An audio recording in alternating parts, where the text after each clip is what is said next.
بسم اللہ الرحمن الرحیم۔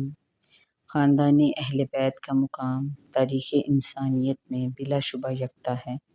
جو شخص حضرت محمد مصطفیٰ صلی اللہ علیہ وآلہ وسلم پر تو ایمان لائے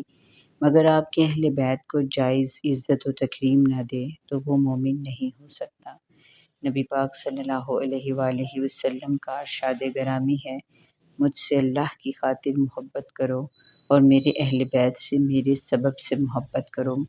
ترمذی کی اس حدیث کا مطلب بالکل واضح ہے کہ اہل بیت سے محبت دراصل رسول پاک صلی اللہ علیہ وآلہ وسلم سے محبت ہے، اور رسول اللہ صلی اللہ علیہ وآلہ وسلم کی محبت تو خود اللہ ہی کی محبت ہے۔ المستدرک میں حضرت ابو ہریرہ رضی اللہ تعالیٰ عنہ سے مروی ہے، نبی اکرم صلی اللہ علیہ وآلہ وسلم نے فرمایا، حسن اور حسین میرے بیٹے ہیں، جس نے ان دونوں سے محبت کی اس نے مجھ سے محبت کی، اور جس نے مجھ سے محبت کی اس نے اللہ سے محبت کی، اور جس نے اللہ سے محبت کی اللہ اسے جنت میں داخل فرمائے گا، اور جس نے حسن اور حسین سے بغض رکھا اس نے مجھ سے بغض رکھا، اور جس نے مجھ سے بغض رکھا اس نے اللہ سے بغض رکھا، اور جس نے اللہ سے بغض رکھا اللہ اسے دوزخ میں داخل کرے گا۔